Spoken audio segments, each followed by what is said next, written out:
반갑습니다. 오늘은 제자 양육 7번째 시간을 맞이하였습니다. 오늘도 귀한 하나님의 말씀을 잘 경청하시고 그 말씀에 큰 은혜 받는 그런 시간 되기를 소원합니다. 기도하겠습니다. 하나님 감사드립니다. 오늘도 제자 양육 7번째 시간을 통한 주님의 귀한 말씀을 듣게 하시니 감사합니다. 함께 말씀 공부할 때 성령으로 깨닫는 큰 은혜가 우리 각양의 심령에 나타날 수 있도록 도와주시옵소서. 성령으로 아니하면 결코 하나님의 말씀을 깨달을 수 없기에 우리 모두가 하나님의 성령으로 감동되어 말씀을 깨닫게 하여 주시옵소서. 감사를 드리며 예수님 이름 받들어 기도드리옵나이다. 아멘. 자, 오늘은 성경 제자 양육 7번째 시간을 맞이했습니다. 계속해서 지난주에 이어서 그리스도가 다스리는 삶에 대한 이야기를 진행합니다. 지난주는 구원의 확신에 대한 말씀을 들었고, 오늘은 하나님의 속성에 대한 이야기를 함께 나누려고 합니다. 지금 우리는 가장 작은 원을 우리는 지난 시간에 배웠고, 우리 안에는 예수 그리스도를 영접함으로 자리 잡고 계십니다. 성령으로 인하여. 이제는 그 위에 또 다른 원을 만들어 가는데, 지난주에는 구원의 확신, 그리고 오늘은 바로 하나님의 속성에 대한 이야기를 배우게 될 겁니다. 자, 이제 좀 보시게 되면은, 지난번에 이 그림이 좋다 대 배의 운전대 같다 말씀했습니다. 망망한 바다 가운데 떠 있는 배가 길을 잃지 않고 잘 가려면 배에 인도하는 선장이 길을 잘 알아야 됩니다. 그리고 배가 아주 자유롭게 운행될 수 있도록 그 운전대가 아주 정상적이어야 되는데, 그 운전대를 붙잡고 계시는 하나님께서 온전하게 조타대를 움직일 수 있도록 우리 자신이 그 안에 그리스도가 우리의 인생에 조타되고 운전대를 잘 진행할 수 있도록 우리가 좀 우리 자신을 만들어 가야 된다라고 하는 것입니다. 그래서 요 그림이 앞으로도 계속 나올 겁니다. 나오고 하나하나 만들어가는 그런 시간을 기억하시면 좋겠습니다. 자, 그러면 우리 보시게 되면은 보통 이제 준비 과제, 이 지난주가부터는 계속 이런 말씀들, 요한복음 이제 주일 설교 기록, 그리고 요한복음 1장에서 7장을 매일 한 장씩 이제 한 주에 한 번씩 저희가 공부하니까, 그리고 하나님의 속성을 미리 공부했으면 좋습니다. 그러나 교재가 있는 분도 있지만 없는 분을 위해서 그냥 듣고 따라오시면 될 것 같습니다. 그리고 역대상 29장 11절로 12절과 시편 36편 5절 6절을 암기하십시오. 그리고 큐티 시간을 꼭 가지십시오. 이렇게 준비 과제가 매주마다 한 5가지가 이렇게 진행되고 있습니다. 여러분에게 도움이 되는 이야기니까 실천하셨으면 더욱 좋겠고, 혹 그러지 못한다 할지라도 저희 늘 말씀 가까이 하면서 말씀 보는 시간을 놓치지 아니하는 그런 시간을 꼭 가지셨으면 좋겠습니다. 자, 계속해서 말씀을 또 나누도록 그렇게 하겠습니다. 자, 오늘은 말씀드렸던 것처럼 바로 하나님의 속성에 대한 이야기를 오늘 진행하려고 합니다. 지문이 좀 깁니다. 그러나 같이 한번 지문을 보도록 하겠습니다. 우리는 이제 예수님을 믿음으로 하나님과의 특별한 사이, 믿음으로 말미암은 겁니다. 우리는 자신이 하나님의 자녀임을 확신하며 영원히 그분과 함께 살게 될 것을 분명히 믿습니다. 성령님이 우리 마음 가운데 이런 확신이 있게 하신다고 로마서 8장 16절에 말씀하십니다. 이런 주관적인 확신으로 신앙을 시작하지만 우리에게 필요한 것은 우리 믿는 분에 대한 객관적인 지식 또한 절대적으로 필요하다라고 하는 것입니다. 이제는 철학적인 관념이 아니라 우리 가운데서 우리를 주장하실 그분을 더욱 잘 알아감이 있어야 된다라고 하는 것입니다. 그래서 그렇게 될 때 우리의 신앙은 더욱 확고해질 것입니다라고 말하고 있다는 것입니다. 계속해서 읽겠습니다.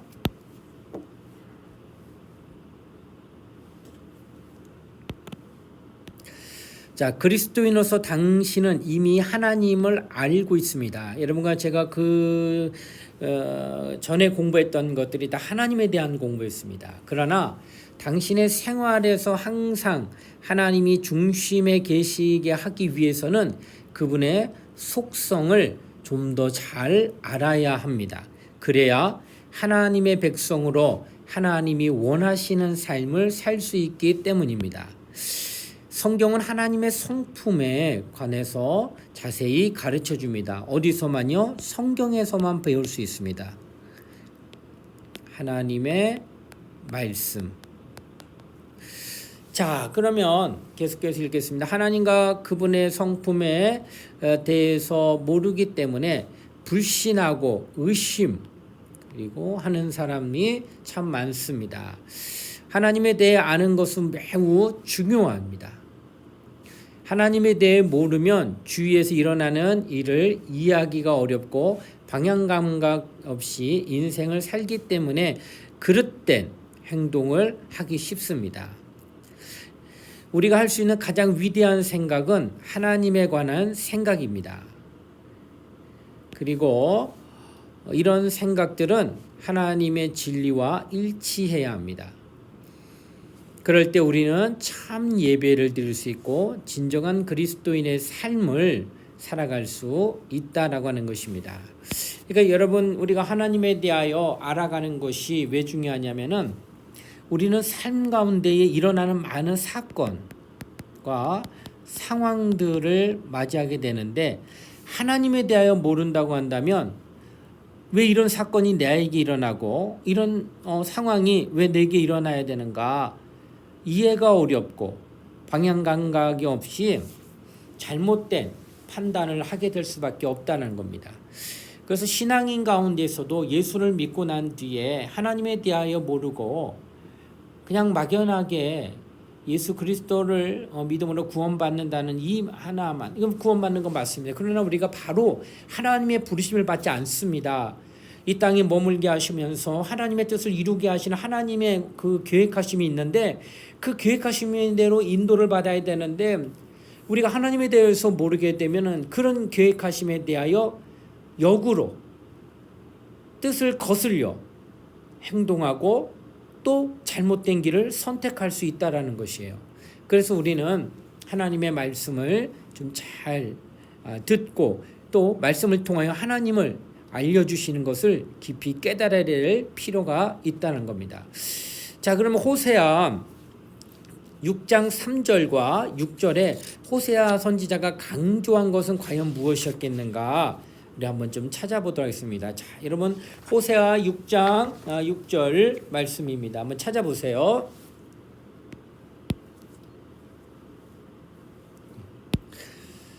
자, 호세아 6장 6절 3절과 6절. 자, 다 찾으신 줄 알고 제가 한번 말씀을 읽어보겠습니다. 그러므로 우리가 여호와를 알자, 힘써 여호와를 알자. 그의 나타나심은 새벽빛같이 어김이 없나니 비와 같이 땅을 적시는 늦은 비와 같이 우리에게 임하시리라 하니라. 아멘. 3절에서 뭐라 말씀하시느냐? 여호와를 알자.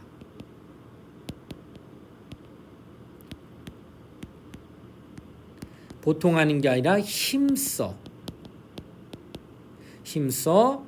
여호와를 알자라고 얘기했어요. 자, 그다음에 6절 말씀입니다. 호세아 6장 6절 말씀 제가 한번 읽어보겠습니다. 나는 인애를 원하고 제사를 원하지 아니하며 번제보다 하나님을 아는 것을 원하노라. 아멘. 여기 하반절에 보시면 번제보다 그 제사보다 하나님 아는 것을 원하노라. 것을 원하노라. 자, 지금 계속해서 호세아 선지자가 강조한 것은 무엇이냐? 여호와를 알라, 하나님을 알아라. 곧 하나님을 알아야 된다라고 선지자 호세아가 그렇게 계속 강조하고 있다라고 하는 것입니다. 자, 다음 장면 볼게요.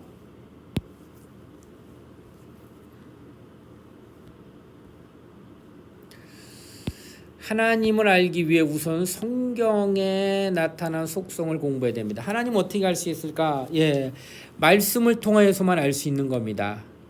그러니까 그 성경으로만 하나님을 알 수 있습니다. 그러니까 성경을 초월하고 다른 데에서 하나님을 알려면 하면 안 돼요.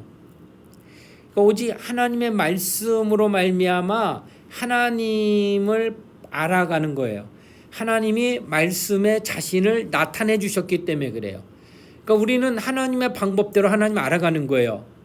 어떻게 다른 어떤 방법으로 어떤 이제 기도하면서 환상을 보거나 또 어떤 심리적인 걸 통해서 내가 하나님을 한번 알아가겠다라고 하면 안 된다는 겁니다. 오직 말씀으로만 하나님을 알아가야 됨을 얘기해요. 그래서 우리는 말씀을 늘 펴고 그 말씀이 그런가 하여 말씀을 가까이 함이 우리에게 큰 신앙의 유익을 준다는 사실을 잊지 말아야 합니다.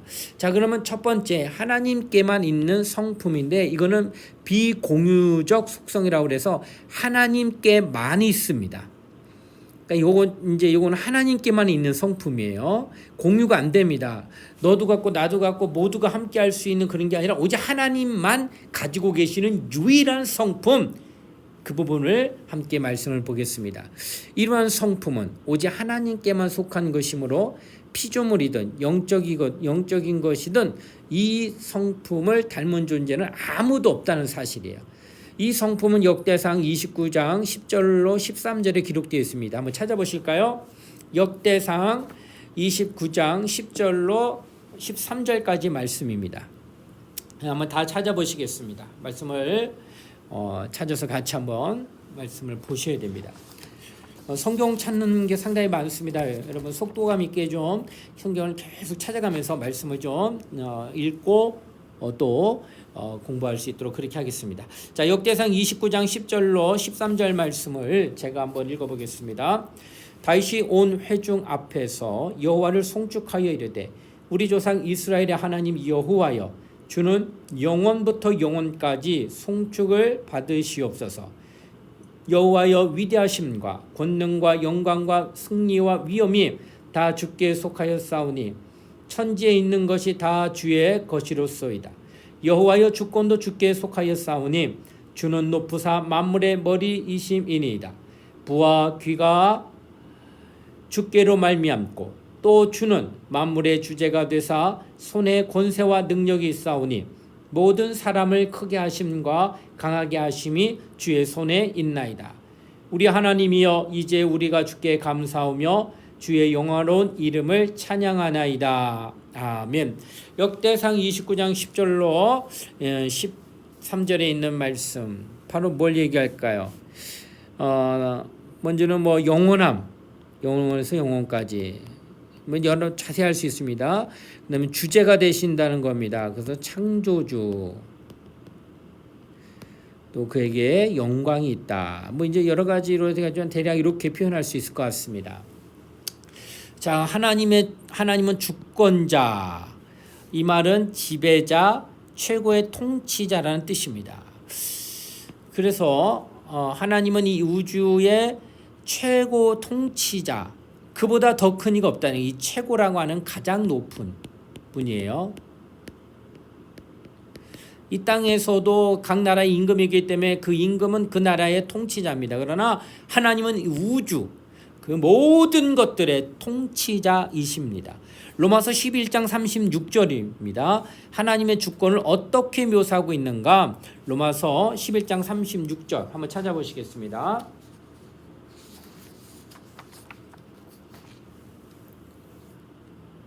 자, 로마서 11장 36절 제가 한번 읽어보겠습니다.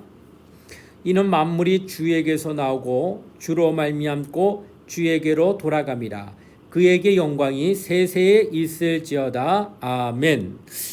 자, 로마서 11장 36절에 보면 주권이 어떻게 표현되느냐? 만물이 주께로 나오고 주에게로 나오고 또 주로 말미암고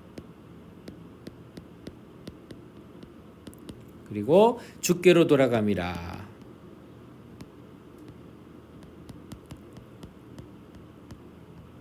이렇게 표현됐어요. 자, 여기 보시게 되면 만물입니다. 이 만물은 하나님이 천지 창조의 첫째 날부터 여섯째 날까지 지으신 모든 피조물이에요. 여기만 피조물이냐? 하나님이 천사도 지으셨어요. 그러니까 인류도 이 안에 들어가고. 그러니까 만물이라는 것은 모든 영적이거든 물질적이거든 다 포함됩니다. 이렇게 모든 삼라만상에 있는 것들이 주에게서 나오고, 이 말은 뭐예요? 창조하셨고 이런 뜻이고, 말미암고 이렇게 이거 말미암고 이것은 기르시고 또 인도하여 주시고 보호하시고 이런 뜻이에요. 주께로 돌아감이라. 이는 귀속이 되는 건데, 이 말은 뭐예요? 모든 것이 태어나고 만들어지고 진행하고 마지막에는 다 거둬들이거나, 그러니까 처음과 나중, 시작과 끝, 알파와 오메가, 이와 같은 하나님이 영원전부터 영원까지 모든 것들을 다 통치하고 계시다라고 하는 것으로 말씀하고 있다는 거예요. 그러므로 이 지배권 아래, 이 통치권 아래에서 피할 자는 아무도 없다는 거예요. 부분적이 아니라 전체를 지배하시고 통치하시고 계시는 분이 누구시더냐? 바로 하나님이시다라고 하는 것을 성경은 지금 말씀하고 있다는 것이에요. 자, 계속해서 읽게 보겠습니다.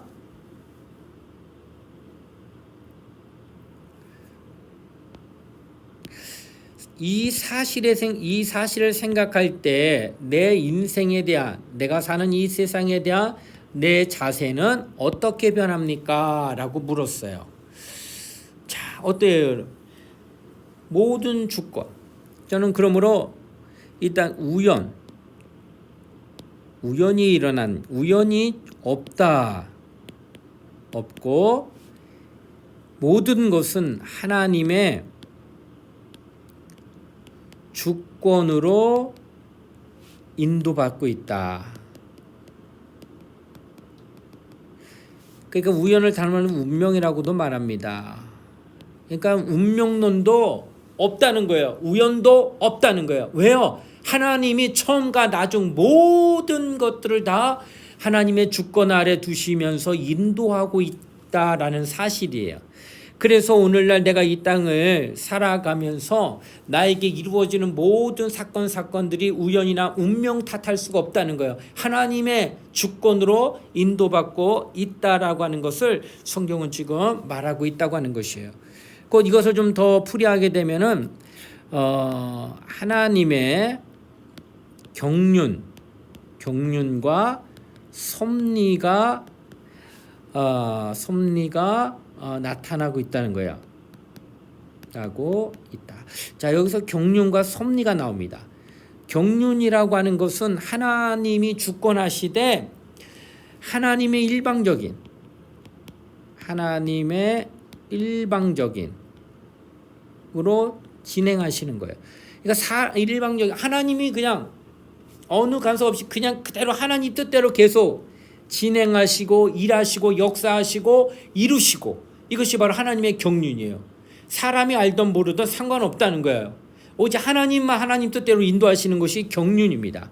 그러나 섭리는 뭘까? 섭리는 바로 인간과 관계하며 진행하시는 거예요. 인간과 관계하시며 진행하시는 거예요.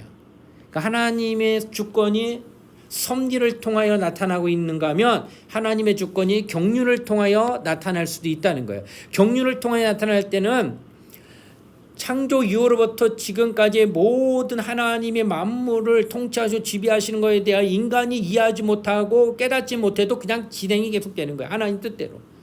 섭리는 뭐냐? 반드시 인간과 관계했다는 거예요. 그 대표적인 것이 바로 무엇이냐면은 이 섭리에 대한 대표적인 것이 바로 아브라함이었습니다. 아브라함을 통해서 하나님께서 하나님의 계획하신 믿음의 조상을 만들어 그 계보에 이어서 하나님이 뜻하신 일들을 이루고자 하시는 그런 역사를 예비해 놓고 있었다는 거예요. 그래서 아브라함을 부르는 거예요. 갈대아 우르에서. 그래서 본토 친척 아버지 집을 떠나 내가 내게 지시할 땅으로 가라 하셔서 그가 움직이기 시작했다고 하는 것이, 이것이 이제 하나님의 섭리가 그 가정에 그 삶 가운데 임하게 되는데, 그로 인하여 하나님의 섭리는 계속 진행됩니다. 다만 이 섭리에는 뭐가 따르느냐? 이 바로 하나님의 섭리에는 위기가 반드시 동반된다라는 거예요. 그러니까 하나님의 아브라함을 본토 친척 아버지 집을 떠나라고 할 때에 족장 시대에 있는 이 시대에 가족을 떠난다, 가문을 떠난다, 이것은 거의 물가에 내온 아이와 같이 불안한 거예요. 두려운 것이에요. 족장가 시대에는 바로 가족과 가문이 울타리가 돼서 나를 지켜주는 그런 안전장치인데 그걸 떠나라? 이것은 뭐예요? 아브라함 입장에서는 위기라고 하는 거예요. 바로 이렇게 하나님이 섭리로 그 일을 이루시고자 할 때 그 사람에게 그런 뜻을 나타내서 섭리가 나타날 때는 그 당사자에게는 반드시 위기가 따라온다는 거예요. 그래서 그 위기를 받아들이고 그 위기가 있다 할지라도 하나님의 섭리에 순응하고 그 섭리를 인도함 받겠다고 하면서 위기를 동반하면서 걸어가는 자는 하나님이 함께하는 자가 될 것이지만, 그 위기가 두렵다 하여 피하고자 한다면 하나님의 섭리는 그에게서 떠나는 것이에요.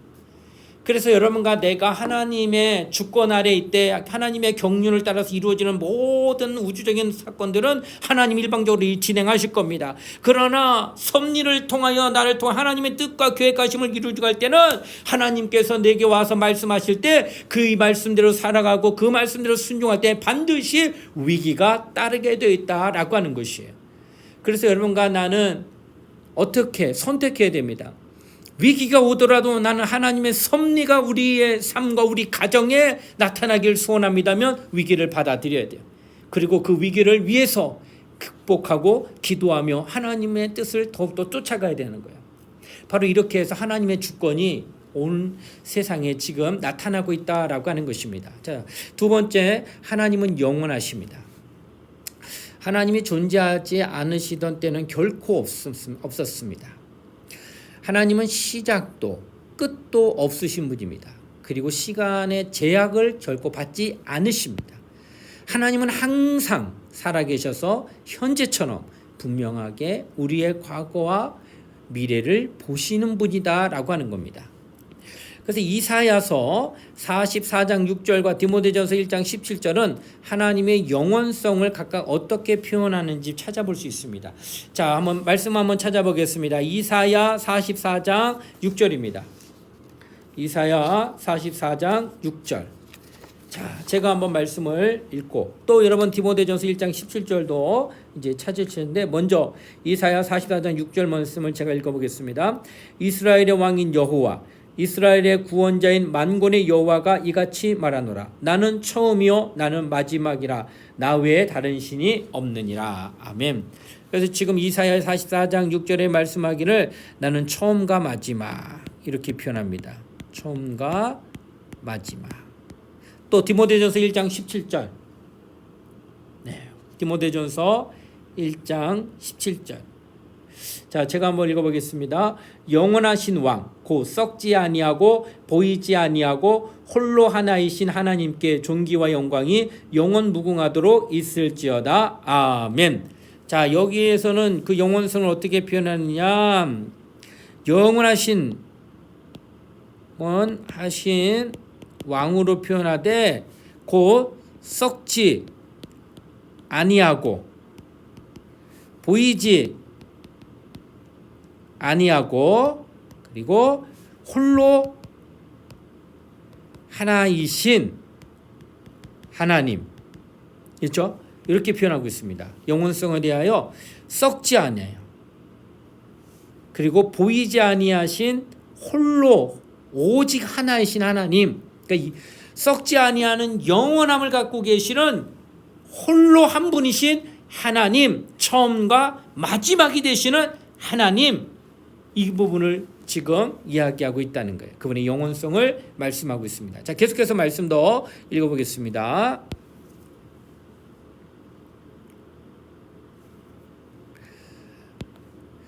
과거에 역사하신 하나님, 장래에도 영원히 역사하실 하나님이 현재에도 역사하신다는 사실을 깨달을 때 어떤 유익이 있습니까? 히브리서 13장 8절 말씀입니다. 한번 찾아보실까요? 히브리서 13장 8절. 네. 자, 찾으신 자고 제가 한번 읽겠습니다. 예수 그리스도는 어제나 오늘이나 영원토록 동일하시니라. 아멘. 여기에는 히브리서 13장 8절에는 예수 그리스도는 어제나 오늘이나 영원토록 동일하시니라. 한결같이 똑같으시니라. 이 말이에요. 이 말은 뭘까요?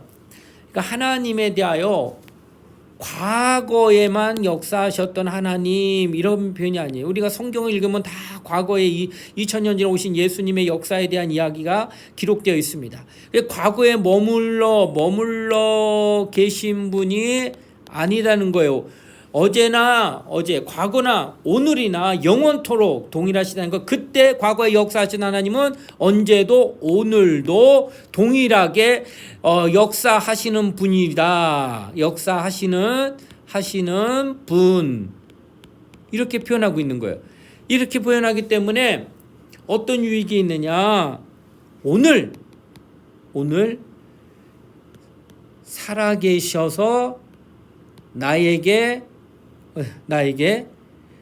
응답과 축복과 그리고 체험을 주실 수 있는 분. 그러니까 이렇게 영원하시기 때문에 과거에만 있는 거 아니라 현재도 앞으로도 마찬가지예요. 미래에 대해서도 똑같다는 거예요. 그 시간에 어떤 제한이 없기 때문에. 그러므로 인간은 과거가 있고 현재가 있고 미래가 있지만 하나님은 그런 것이 없어요.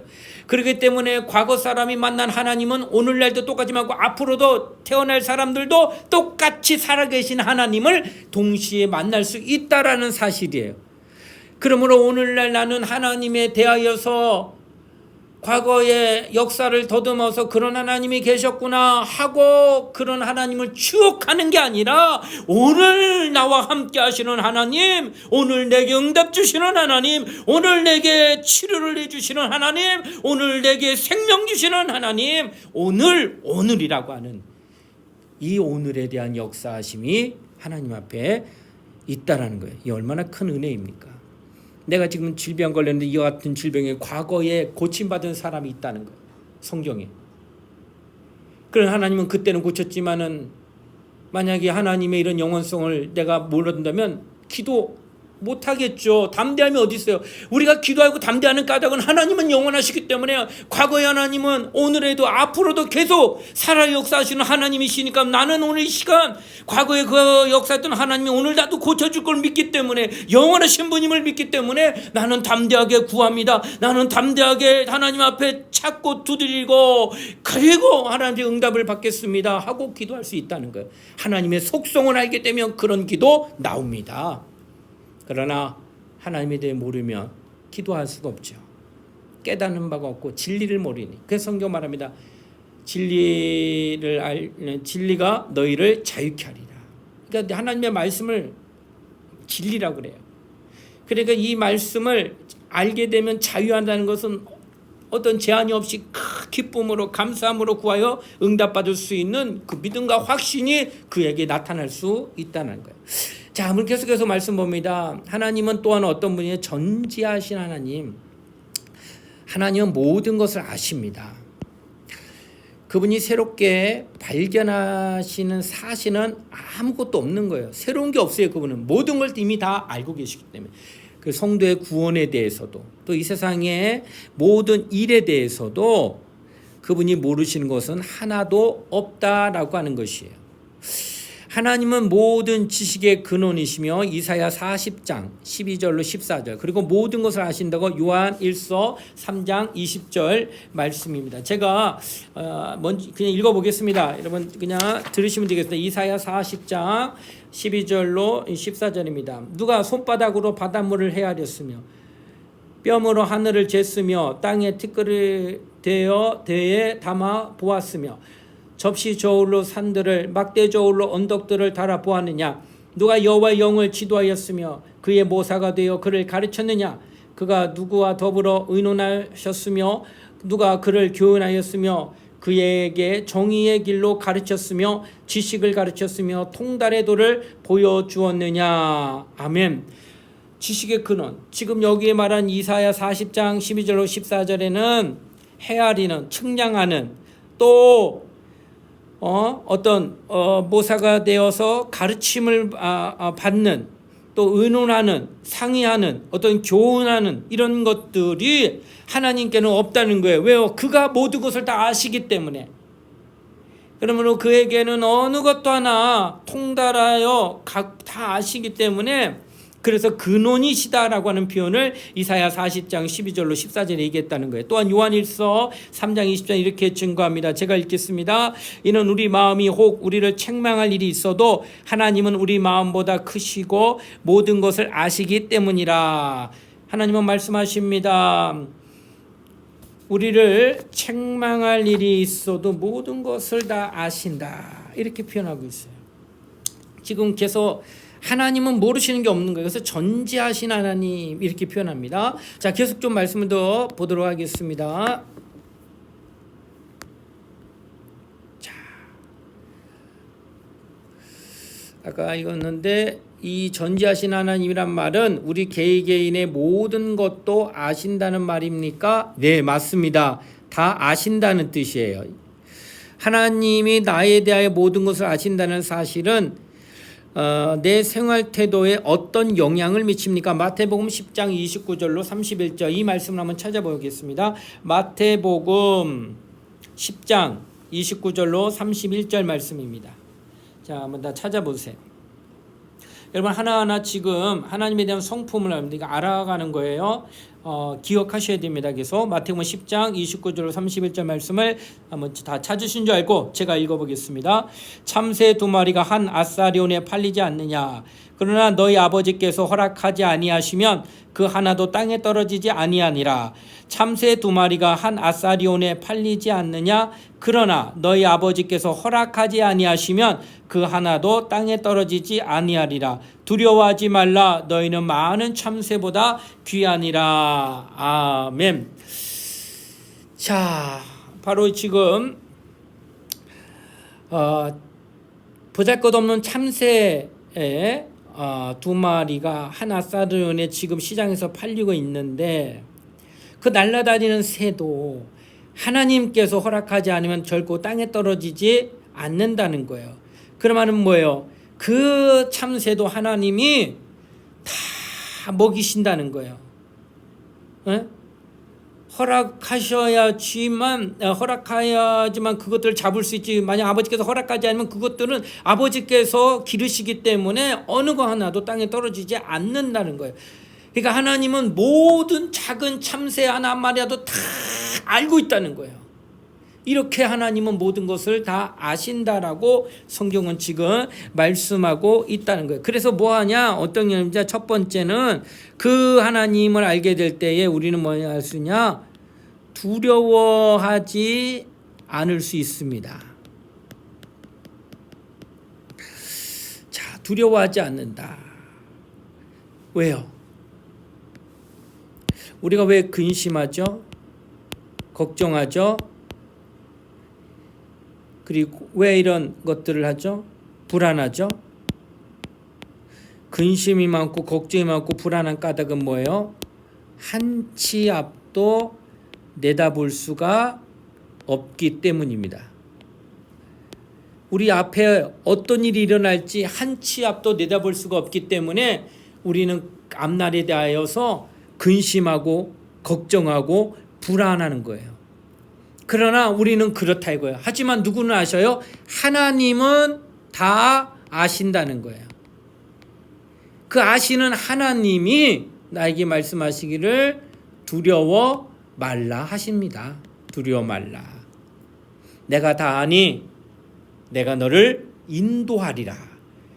다 아시는 분이 위경이 있을 때, 어떤 낭떠러지가 있을 때, 어떤 장애물이 있을 때 피하도록 인도하신다면 무엇이 두렵겠느냐는 거예요.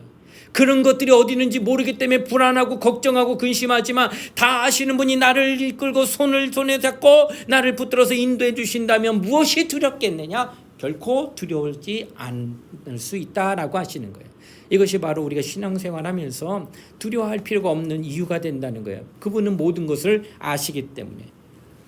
또 하나는 그분을 속일 수가 없는 거예요.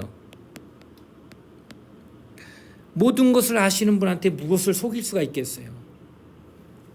그래서 어떻게 해야 돼요? 진실하게 살아야 됩니다. 진실하게. 또 하나는 우리 회개하며 살아야 됩니다. 그러니 하나님 앞에 우리가 잘못한 거, 사람은 못 본 데서 우리가 잘못할 수 있어요. 그거는 사람이 안 봤겠지, 아무도 못 봤겠지? 그러면 뭐 누가 알겠어? 라고 할 수 있겠지만 누구는 아신다는 거예요? 하나님은 아신다는 거예요. 그렇기 때문에 회개하는 거예요. 하나님, 사람은 몰라도 하나님은 아시지 않습니까? 내가 생각으로 잊었던 죄도 하나님은 아시지 않습니까? 남들에게 들키지 않았던 그 죄도 하나님은 아시지 않습니까? 그러므로 하나님이 아신다고 생각하기 때문에 나는 회개합니다 하는 거예요. 그리고 하나님은 다 아시기 때문에 그 앞에 절대로 속일 수 없어서 진실하게 거짓 없이 살아가게 되는 거예요. 이렇게 하나님에 대하여 알아가게 되면 우리의 신앙의 방향과 자세가 바르게 될 수 있다는 거예요. 그러므로 우리는 하나님이 아시는 것을 우리가 먼저 인지하고 또 그 아시는 하나님 앞에 우리가 방향을, 삶의 신앙의 방향을 어떻게 잡아야 되는가를 볼 수가 있다라고 하는 것이에요. 그러니까 하나님을 알아가면서, 그러니까 하나님의 속성에 대하여 하나하나 알아가면서 우리가 어떻게 하나님 앞에 나와야 되고 또 우리의 삶을 어떻게 인도받아야 되겠다는 게 정확하게 나옵니다. 아주. 자, 네 번째 보기, 하나님은 모든 곳에 계십니다. 하나님은 무한하시고 모든 시간과 공간을 초월하는 존재이십니다. 그러므로 하나님을 피해 숨을 수 있다는 생각은 어리석은 생각입니다. 하나님이 모든 곳에 계시다는 믿음이 있는 사람은 언제나 하나님의 임재를 깨닫고 그분과 동행하는 복을 누리며 살 수 있다는 겁니다. 하나님이 천지에 충만하시다. 예레미야 23장 24절에 말합니다. 그 말의 의미는 과연 무엇일까요? 우리 한번 제가 한번 찾아볼까요? 예레미야 23장 24절. 네. 예레미야 23장 24절 말씀입니다.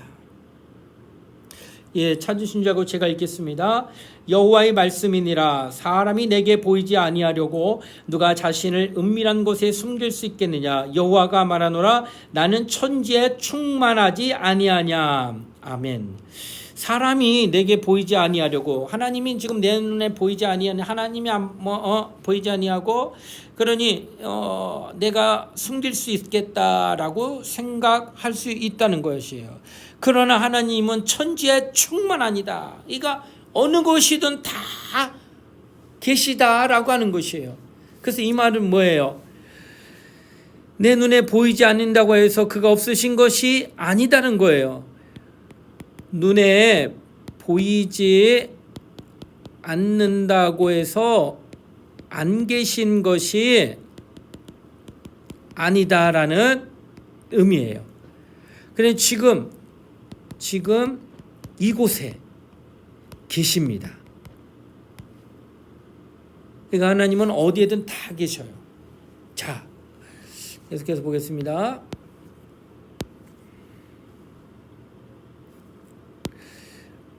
이처럼 하나님이 어디에다 계신다는 신앙은 나의 경건 생활에 어떤 유익을 줍니까? 라고 말하고 있다는 거예요. 여러분, 어떤 유익을 줍니까?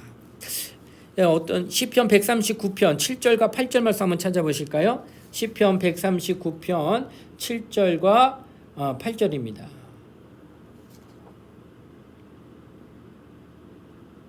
네. 자, 그러면 제가 한번 읽어보겠습니다. 시편 139편 7절과 8절. 내가 주의 영을 떠나 어디로 가며 주의 앞에서 어디로 피하리까? 내가 하늘에 올라갈지라도 거기 계시며 수월에 내 자리를 펼지라도 거기 계시니이다. 아멘. 자, 어디나 계시냐? 하늘. 그러니까 올라갈 수 있는 최고의 높, 수월.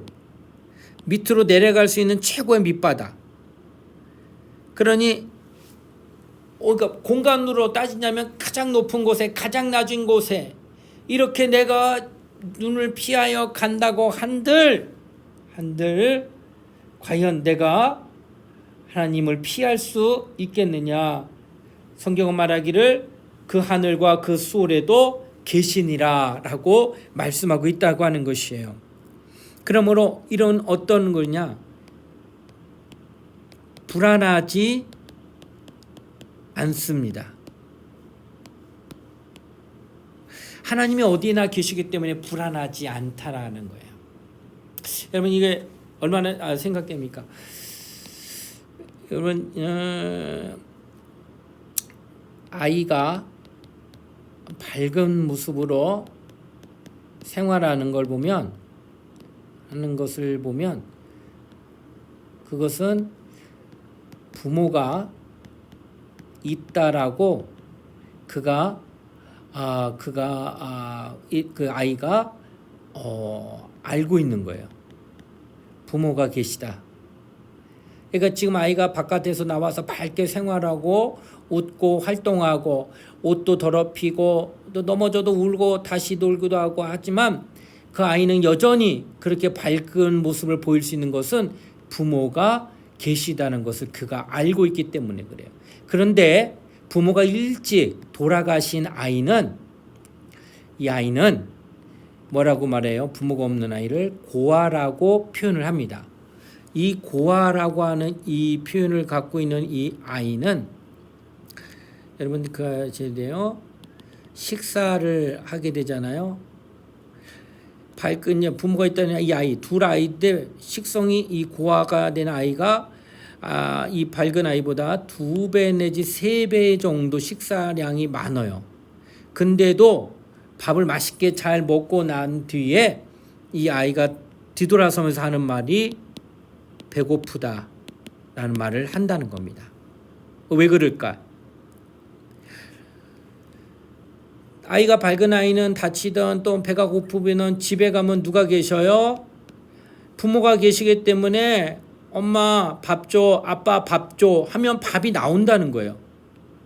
그런데 고아는 어떻게 누가 안 계셔요? 부모가 계시지 않기 때문에 지금 자리에서 배를 든든히 두드릴 만큼 많이 먹어도 뒤돌아서면 다음 끼니를 어떻게 해야 될까 걱정이 돼서 배고프다라고 하는 것이에요.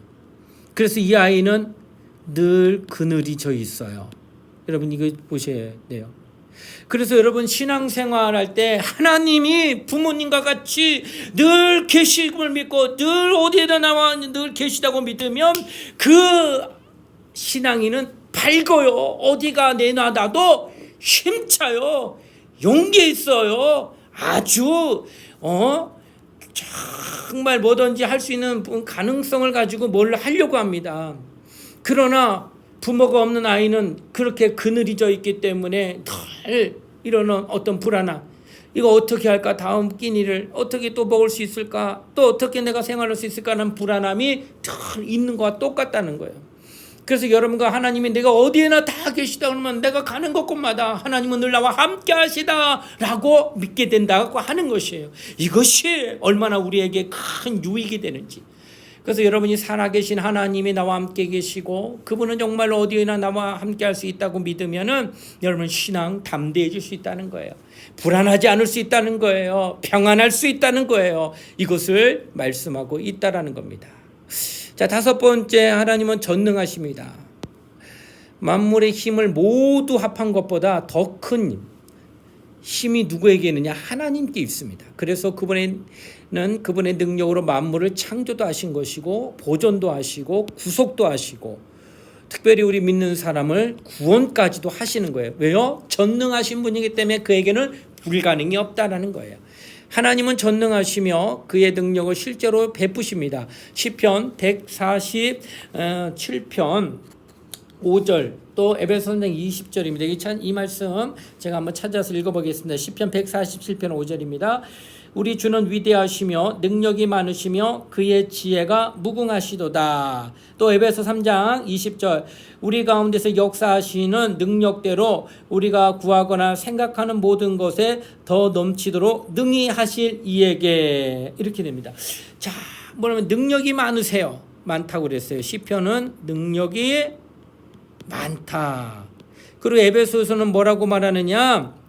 모든 것에 더 넘치도록 능히 하실 이에게 능히 하실 이다. 그러니까 그에게는 모든 것이 능력이 넘쳐나고 있기 때문에 얼마든지 모든 것이 가능하다 하는 거예요. 이런 신앙이 있으면 힘든 상황이나 약해졌을 때 어떤 유익이 있을까? 빌립보서 4장 13절 한번 찾아보세요. 그리고 고린도후서 12장 9절입니다.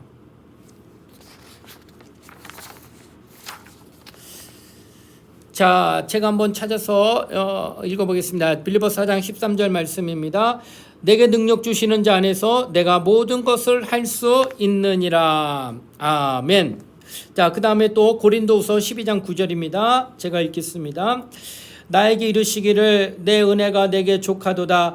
이는 내 능력이 약한 데서 온전하여짐이라 하신지라. 그러므로 도리어 크게 기뻐함으로 나의 여러 약한 것들에 대하여 자랑하리니 이는 그리스도의 능력이 내게 머물게 하려 함이니라. 아멘. 자, 지금 빌립보서 4장 13절과 고린도후서 12장 9절에 있는 말씀. 먼저 빌립보서 4장 13절 뭐라고 말씀하시냐? 모든 것을 할 수 있느니라.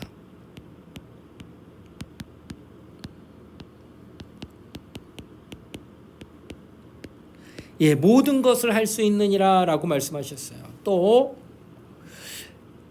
고린도후서 12장 9절에는 뭐라고 말씀하냐? 내가 약할 때 그리스도의 능력이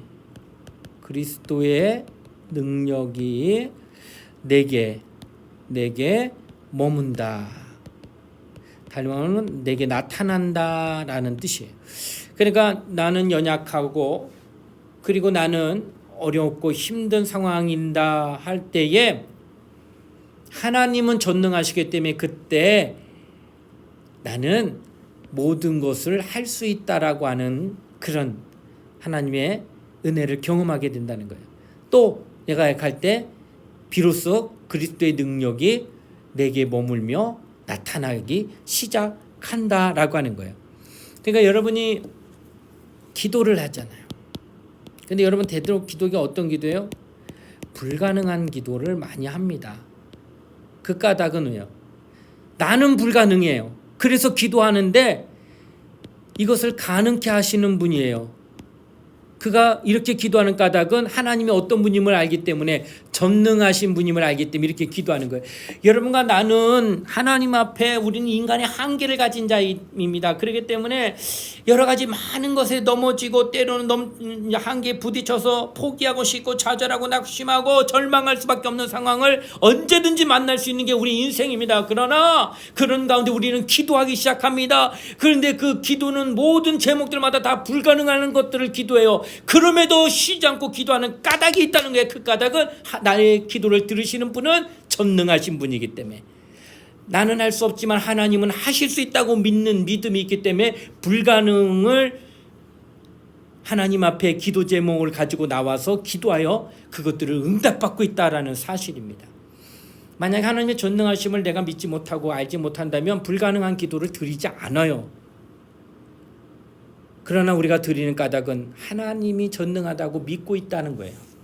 바로 이렇게 하나님에 대한 것을 우리가 시인하면 우리의 기도 자체도 굉장히 담대하게 질 수 있다라고 하는 것이에요. 자, 계속해서 말씀 보겠습니다.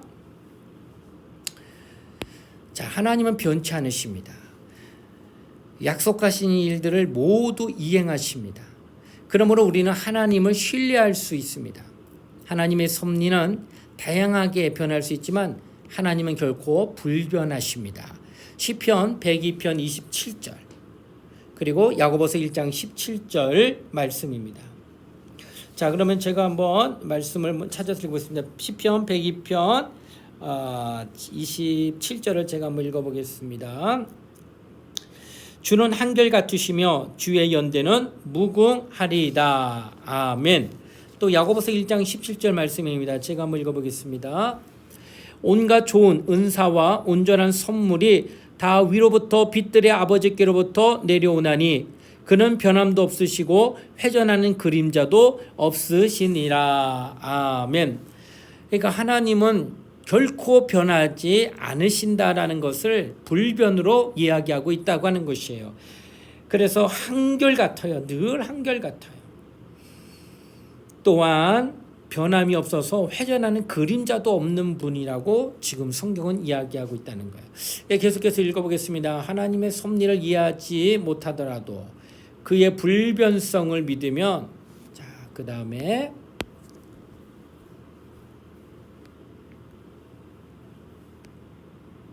어떤 유익이 있겠습니까?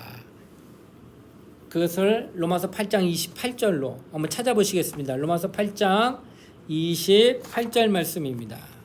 로마서 8장 28절. 네. 자, 로마서 8장 28절 말씀 찾으셨나요? 자, 제가 한번 읽어보도록 하겠습니다.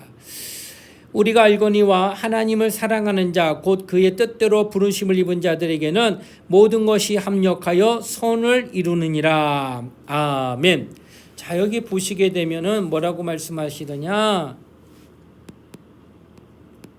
모든 것이 합력하여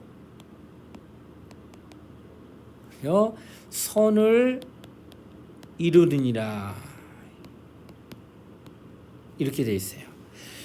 자, 보시길 바랍니다. 하나님은 불변하셔요. 불변. 변함이 없고 그래서 회전하는 그림자가 없어요. 그림자가 없다라고 한 거예요. 자, 그래서 성경 말하기를 모든 것이 합력하여 마침내 뭘 이룬다고요? 선을 이룬다라고 하는 것이에요. 자, 모든 것이 합력이라고 하는 표현은 여기 보겠습니다. 여러분 창세기 3장 15절 말씀을 보시게 되면은 여러분 창세기 3장 15절 말씀입니다. 창세기 3장 15절 말씀을 제가 한번 읽어보겠습니다. 여러분 하나님의 불변하심에 대한 이야기를 제가 하려고 합니다. 창세기 3장 15절입니다. 제가 읽겠습니다. 내가 너로 여자와 원수가 되게 하고 내 후손도 여자의 후손과 원수가 되게 하리니 여자의 후손은 내 머리를 상하게 할 것이니요 너는 그의 발꿈치를 상하게 할 것이니라 하시고. 아멘. 창세기 15장에 보면은 예언된 말씀입니다. 뭘 예언했느냐? 거기 보시게 되면은 여자의 후손은 내 머리를 상하게 할 거지요. 여자의 후손은 내 머리를 상하게 할 것이요. 그리고 너는 그의 발꿈치를 상하게 하리라. 상하게 하리라.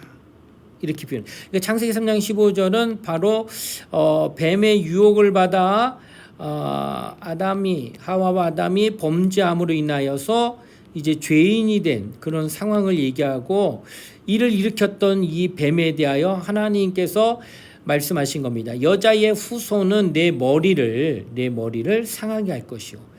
그리고 너는 그의 발꿈치, 여자의 후손 발꿈치를 상하게 할 것이니라. 이렇게 표현하고 있다라고 하는 것이에요. 이것은 예언적인 말씀인데 이것은 여자의 후손 누굴까요? 네, 여자의 후손.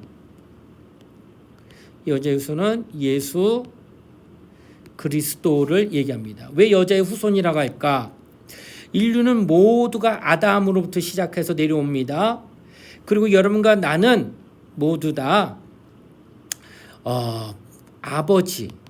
아버지의 성을 땁니다. 그러면 그 까닭은 아버지로부터 유전을 받는 거예요. 그러니까 성을 따는 거는 그러니까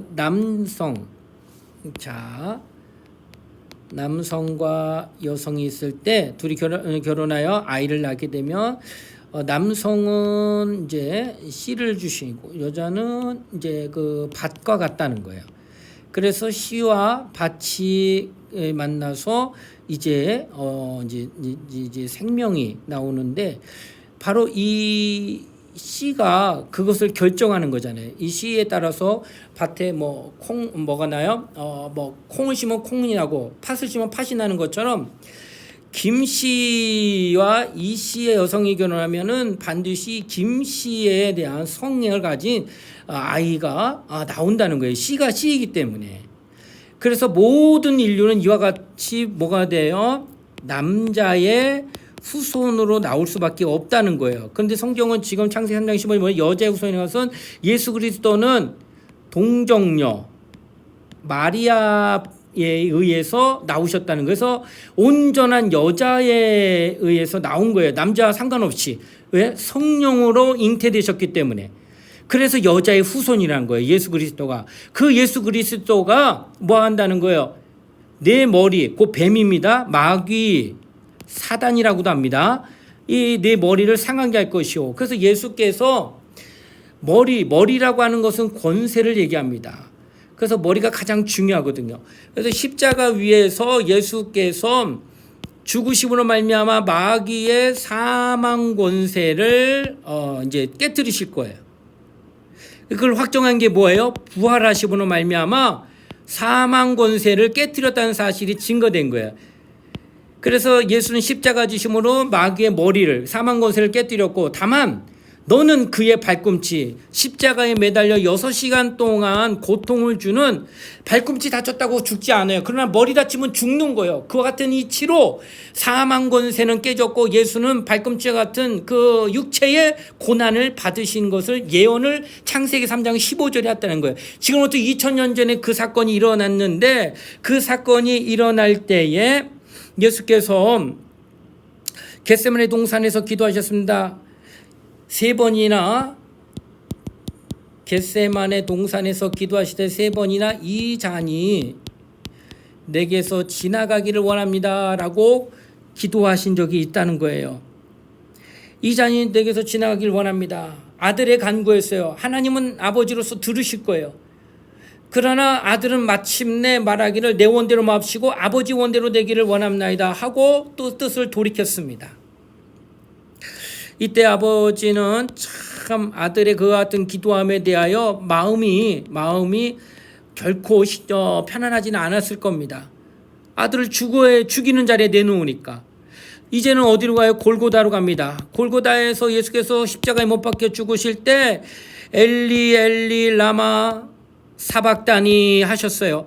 나의 하나님 어찌하여 나를 버리셨나이까 하는 기도를 마지막으로 하시는 절규입니다. 이 절규를 할 때 하나님이 뭐 하셨냐? 침묵하셨다. 하나님은 얘기하지 않았습니다. 아들이 죽는데 주님은 그러면서도 엘리를 라마 사박다니 하시며 하나님 아버지 어찌하여 나를 버리셨나이까 하고 하나님 앞에 나왔는데 하나님은 절대 말씀하지 아니하시고 침묵하셨다라고 하는 것이에요. 여러분 이것은 무엇 때문이었을까요? 창세기 3장 15절에 이와 같은 예언된 말씀을 하나님이 침묵하시면서까지 불변 그 마음을 변화시키지 아니하시고 끝까지 이행하고 계시는 하나님이셨다라고 하는 것이에요. 그래서 아들을 죽기까지 내놓는 데까지 그렇게 내보냈다고 하는 것이에요. 사람은 어때요? 사람은 오늘 얘기했대도 내일 그것이 불이익이 될 것 같으면 말을 확 뒤집어 버려요. 내가 언제 난 그런 말 기억 안 나? 라고 말할 겁니다. 그러나 하나님은 절대 그러지 아니하시고 아들까지 내어놓으며 죽기까지 이르며 그의 절규하는 음성을 들으면서까지도 침묵하시는 까닭은 그것은 바로 주님은 불변하시는 분이에요. 하나님은 말씀하신 것을 이행하신 분이기 때문에 이렇게까지 하셨다라고 하는 것이에요. 여러분과 나는 이런 하나님을 지금 믿고 있는 겁니다. 이렇게 진실하시고 변함이 없고 약속을 반드시 지키시는 하나님. 세상은 나를 속이잖아요. 세상이 얼마나 많이 속았어요. 사기를 당하고 여러 가지 어려움을 얼마나 많이 당했겠습니까? 그런 자들이 예수 믿게 되면은 그런 잔재들이 남아있기 때문에 믿음 갖기가 참 쉽지 않아요. 그런 삶이 있던 자라 할지라도 하나님이 어떤 분인가를 알게 되면 우리는 믿음을 더욱더 견고하게 가질 수 있다라고 하는 것이에요. 여러분과 나는 정말 하나님을 이와 같은 믿음을 가지고 바라봐야 된다 하는 것입니다. 사랑하는 성도 여러분, 여러분과 나는 이제 하나님에 대하여 비공유적인 속성, 오직 하나님께만 있는 속성을 우리가 말씀을 통하여서 지금 이렇게 배웠다라고 하는 것입니다. 여러분, 아직 이제 계속 공부할 양이 너무 많습니다. 그래서 한 번에 다 말씀드리고 지금은 딱 반을 했는데 벌써 1시간 동안 말씀을 들었습니다. 연이어서 계속 말씀을 증거하지만 다음 시간에 다시 또 말씀을 뒷부분을 하나님의 성품에 관하여 공유적인 속성을 또 함께 말씀을 나누는 시간을 갖도록 하겠습니다. 여러분 말씀을 기억하십시오. 하나님의 속성을 하나하나 알아갈수록 우리의 신앙은 점점 더 방향성이 올바라지고 그리고 그릇된 길로 가지 아니하고 자유하며 기뻐하며 감사하며 신앙생활할 수 있다는 사실을 우리가 깨달아야 할 것입니다. 오늘 주신 그 말씀들을 꼭 기억하시고 늘 하나님이 어떠한 분인가를 묵상하시고 늘 생각하시고 하나님 앞에 기도하시는 그런 우리 성도님 되시기를 부탁을 드리겠습니다. 네, 이상으로 7번째 제자 양육 시간을 마칩니다. 양이 좀 방대해서 다 하지 못했고 다음 주에 연이어서 계속 말씀을 함께 나누도록 하겠습니다. 기도하겠습니다. 하나님 감사합니다. 하나님의 속성에 대한 말씀을 함께 나누었습니다. 하나님에 대하여 하나하나 깨달아가며 우리가 하나님 앞에 어떠한 신앙의 자세를 가져야 되는가를 분명하게 할 수 있음을 고백합니다. 이제 하나님을 알아가며 우리의 신앙의 방향성을 정확하게 갖고 하나님 앞에 기뻐하며 또 하나님 앞에 감사하며 또 자유하며 누리며 신앙생활하는 우리 모두가 되도록 인도하여 주시옵소서. 감사를 드리며 거룩하신 예수님 이름 받들어 기도드리옵나이다. 아멘.